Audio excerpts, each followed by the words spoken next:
जय हिंद दोस्तों, भुवन Pandey education centre में आपका स्वागत है। दोस्तों, हमने प्रीवियस वीडियो में संविधान के कुछ महत्वपूर्ण बातें की थी। अगर आपने उस वीडियो को अभी तक नहीं देखा है तो डिस्क्रिप्शन बॉक्स में हमने उसका लिंक दे दिया है, वहां जाकर आप उसका लिंक पर क्लिक करके उसे ज़रूर देखें। आज के इस वीडियो में हम बात करेंगे भारतीय संविधान के भाग 1 की। दोस्तों, अगर आप इस चैनल पर पहली बार आ रहे हैं तो चैनल को सब्सक्राइब ज़रूर करें ताकि आपको सारे नोटिफिकेशंस मिलते जाएं। चलिए हम शुरू करते हैं अपनी टॉपिक। दोस्तों, किसी भी सब्जेक्ट को पढ़ने के लिए ज़रूरी होता है कि आपको उसमें इंटरेस्ट हो, है ना। इंटरेस्ट के लिए ज़रूरी है कि हमें उसकी बेसिक नॉलेज हो। जैसे इंग्लिश पढ़ने के लिए सबसे पहले हम ABCD, जो कि उसका बेसिक नॉलेज है, हम उसे पढ़ते हैं, फिर वर्ड्स, फिर सेंटेंस, फिर एट्सेट्रा एट्सेट्रा। ठीक उसी तरह पॉलिटी पढ़ने के लिए ज़रूरी है कि हमको उसके बेसिक नॉलेज हों। इसलिए हम सबसे पहले बात करेंगे भाग एवं अनुच्छेदों की। अगर ये ठीक से पढ़ लिया तो हम आगे सब कुछ आसानी से पढ़ लेंगे। पॉलिटी के आगे के मैटर्स, टॉपिक्स, मटेरियल्स सब कुछ आसान समझ में आएगा क्योंकि हमें उसकी बेसिक नॉलेज आ जाएगी।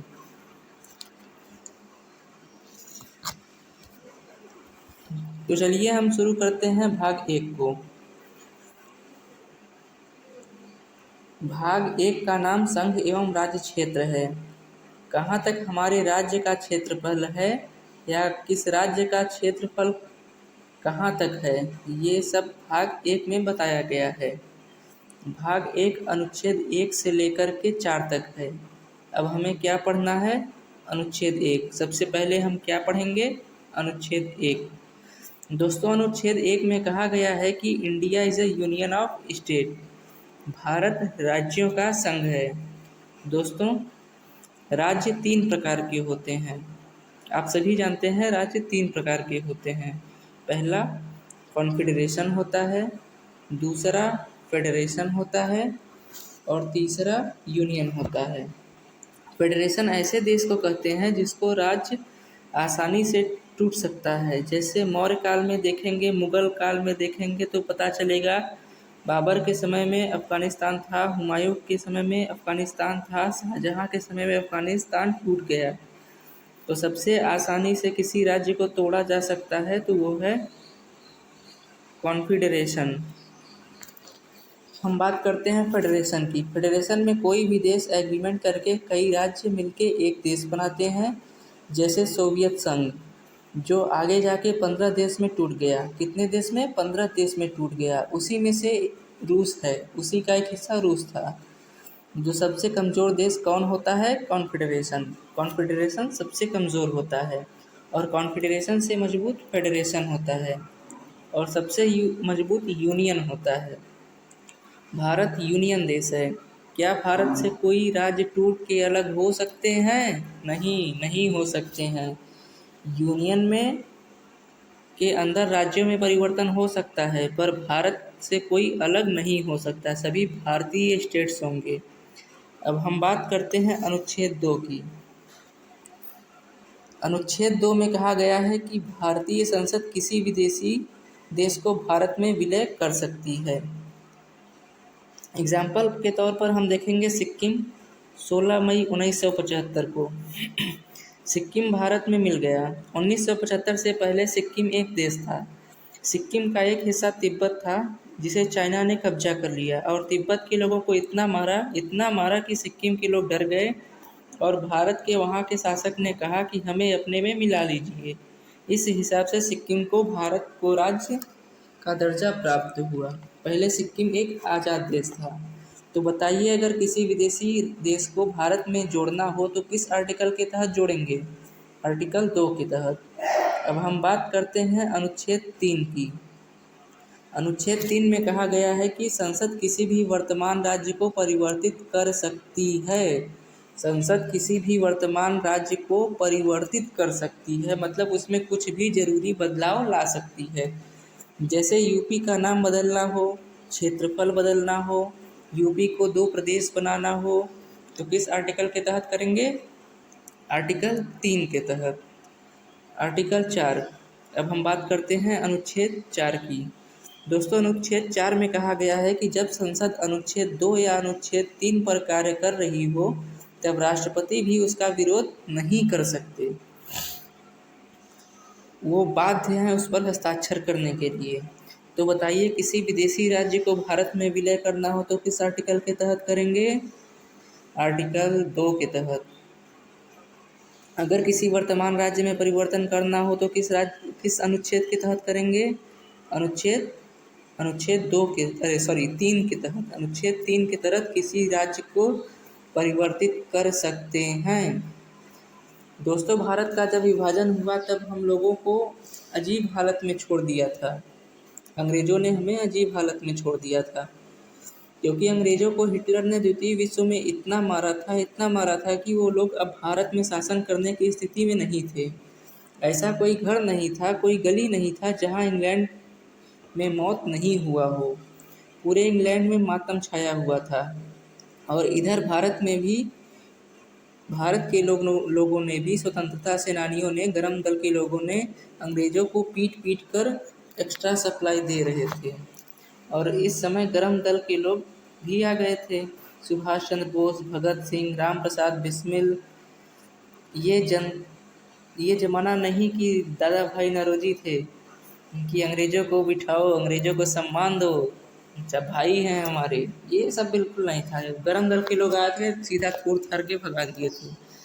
भारत जब आज़ाद हुआ तो भारत में अलग अलग देसी रियासतें थी।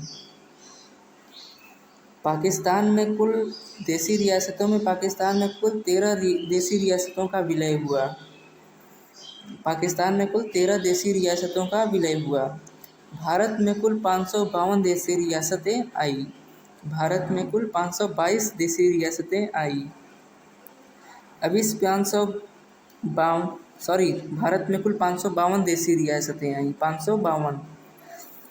अब इस 552 देसी रियासतों में अंग्रेज एक बवाल खड़ा करके चले गए थे। कहा कि जिसका मन हो वो भारत में चला जाए, जिसका मन हो वो पाकिस्तान में चला जाए। तो भारत में उसी समय 549 देसी रियासतों ने तुरंत विलय कर लिया। उसी समय 549 देसी रियासतों में भारत में विलय कर लिया। लेकिन 3 ऐसी रियासतें थी जो नौटंकी कर रही थी, यानी कि कह रही थी कि हम भारत में विलय नहीं होंगे।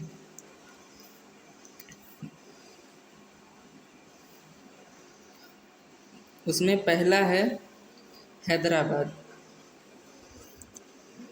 हैदराबाद पाकिस्तान में जाना चाहता था। हैदराबाद के शासक पाकिस्तान में जाना चाहते थे। तो सरदार पटेल ने ऑपरेशन पोलो के तहत पुलिस के भेष में आर्मी को भेज दिया और इसी तरह हैदराबाद को ऑपरेशन पोलो के तहत अपना लिया। तो दोस्तों बताइए, हैदराबाद को किस ऑपरेशन के तहत अपनाया गया? ऑपरेशन पोलो के तहत। दूसरा रियासत है जूनागढ़। जूनागढ़ का कहना था कि हम पाकिस्तान में जाएंगे। इसी बात का फ़ायदा उठाकर पाकिस्तान बॉर्डर पर आर्मी लगा दी। जूनागढ़ ने कहा हम पाकिस्तान में जाएंगे, यही सुनकर पाकिस्तान ने बॉर्डर पर आर्मी लगा दी। तो भारत ने भी बॉर्डर पर आर्मी लगा दी, जिससे कि पाकिस्तानी के आर्मी आगे नहीं बढ़ पाए। जो वो जहाँ थे वहीं रुक गए, बॉर्डर पर ही। इसी बीच वहाँ जनमत संग्रह कराया गया, यानी कि वोटिंग कराया गया, चुनाव कराया गया, लोगों का मत लिया गया कि आप कहाँ जाना चाहते हैं, भारत में जाना चाहते हैं कि पाकिस्तान में जाना चाहते हैं। जूनागढ़ के 90% लोगों का कहना था कि हम भारत के साथ रहेंगे और इसी के तहत जूनागढ़ भारत में रह गया। तो बताइए, जूनागढ़ का भारत में विलय कैसे हुआ? जनमत संग्रह के आधार पर। जूनागढ़ जनमत संग्रह के आधार पर। हैदराबाद ऑपरेशन पोलो के तहत। तीसरा रियासत था जम्मू और कश्मीर। दोस्तों, जम्मू कश्मीर के राजा हरी सिंह थे और जम्मू कश्मीर के प्रधानमंत्री शेख अब्दुल्ला था। शेख अब्दुल्ला ने सोचा कि जम्मू कश्मीर को अलग देश बना देते हैं, जिसमें हम यहाँ पर शासन करेंगे, और कहने लगा जम्मू कश्मीर स्वतंत्र देश रहेगा।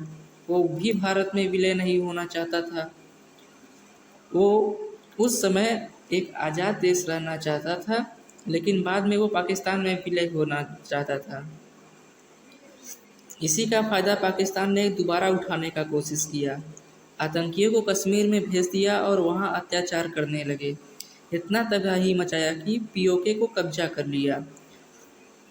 तब हरि सिंह भागे भागे पंडित जवाहरलाल नेहरू जी के पास आ गए और कहा, हमें भारत में विलय कर लीजिए। तब उन्होंने हरि सिंह को एक कागज़ दिया और कहा, इस पर लिखिए। क्या लिखिए? कि कश्मीर की रियासत, कश्मीर की सीमा भारत की सीमा है। क्या लिखना था? कश्मीर की सीमा भारत की सीमा है। कश्मीर पूरी तरह भारत में विलय होता है। कश्मीर पूरी तरह भारत में विलय होता है। तो 26 अक्टूबर 1947 को राजा हरि सिंह ने साइन कर दिया विलय पत्र पर, कश्मीर को साइन कर दिया। इसके तहत कश्मीर भारत का हुआ। तो बताइए, कश्मीर का विलय भारत में कैसे हुआ? विलय पत्र के आधार पर। हैदराबाद ऑपरेशन पोलो के तहत, जूनागढ़ जनमत संग्रह, जम्मू कश्मीर विलय पत्र। दोस्तों, जो सभी रियासतों को विलय होने के बाद सभी रियासतों को विलय करने का मुख्य किरदार सरदार वल्लभ भाई पटेल, वीवी मेमन, लॉर्ड माउंटबेटन ने महत्वपूर्ण किरदार निभाया था। भारत ने आज़ादी के बाद जब सभी रियासतें मिल गई थी तो उस समय भारत में कुल 4 राज्य थे। कितने राज्य थे? 4 राज्य। स्टेट ए में कुल 9 राज्य थे। इस समय के हिसाब से स्टेट ए में 9 राज्य थे, यानी कि आज का 9 राज्य और उस समय का स्टेट ए। स्टेट ए में ब्रिटिश प्रोविंस रहते थे। स्टेट ए में ब्रिटिश शासन करते थे, ब्रिटिश प्रोविंस शासन करते थे। स्टेट बी, आज के हिसाब से स्टेट बी में भी आज के 9 राज्य थे। स्टेट बी में कितने राज्य थे आज के हिसाब से? 9 राज्य। वहाँ का शासन कौन करता था? प्रिंसली स्टेट करते थे। रियासती रजवाड़े कौन करता था? प्रिंसली स्टेट, वहाँ के रजवाड़े करते थे। अब स्टेट सी के बारे में बात करते हैं। स्टेट सी में आज के हिसाब से 10 राज्य थे और स्टेट सी को कमिश्नरी स्टेट कहा जाता था। वहाँ कमिश्नर लोग शासन करते थे। अब हम बात करते हैं स्टेट डी की। स्टेट डी में यूनियन टेरिटरीज को रखा गया था। स्टेट डी में किसको रखा गया था? यूनियन टेरिटरीज को।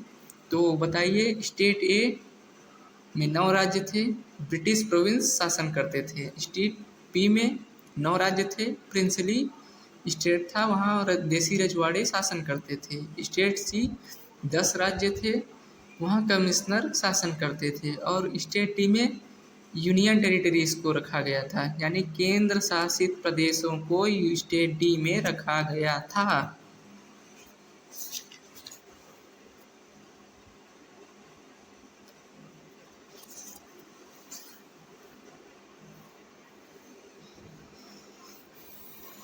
दोस्तों, आज़ादी के बाद जब राज्यों का फिर से पुनर्गठन हुआ, उसके लिए पहला आयोग बनाया गया जिसका नाम था एस.के. धर आयोग। एस.के. धर आयोग का गठन 1948 में हुआ। दूसरा समिति जेवीपी समिति था। राज्य गठन के लिए दूसरी समिति जेवीपी समिति थी, लेकिन इन दोनों ने भाषा के आधार पर स्टेट का गठन अस्वीकार कर दिया। फिर 1953 में आई फजल अली समिति। फजल अली समिति 1953। संवैधानिक संशोधन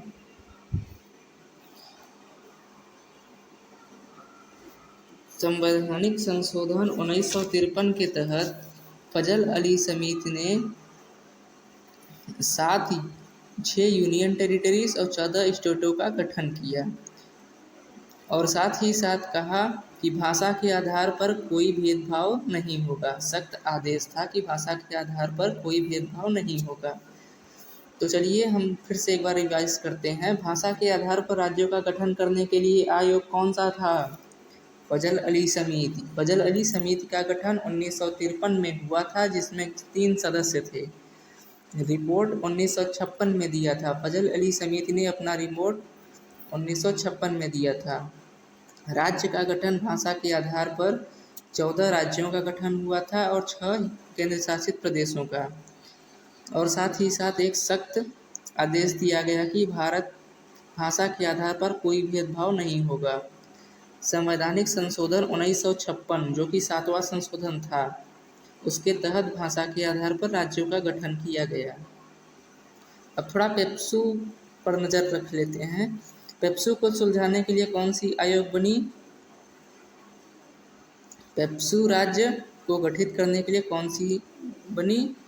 1966 में शाह आयोग। पेप्सू का गठन पेप्सू राज्य को गठित करने के लिए, पुनर्गठित करने के लिए 1966 में शाह आयोग का गठन हुआ। 4 समस्या बताई गई, जिसमें हिंदी, पंजाबी, पर्वत, विवादित। पेप्सू में ये 4 विवाद थे, जिससे हिंदी के तहत हरियाणा बनाया गया, पंजाबी के तहत पंजाब बनाया गया, पर्वत के तहत हिमाचल प्रदेश बनाया गया, विवाद की जगह चंडीगढ़ बनाया गया। दोस्तों, हमें उम्मीद है कि आप लोगों ने आज की इस वीडियो से ज़रूर कुछ सीखा होगा। तो चैनल को सब्सक्राइब और वीडियो को लाइक एंड शेयर करना न भूलें। Thank you.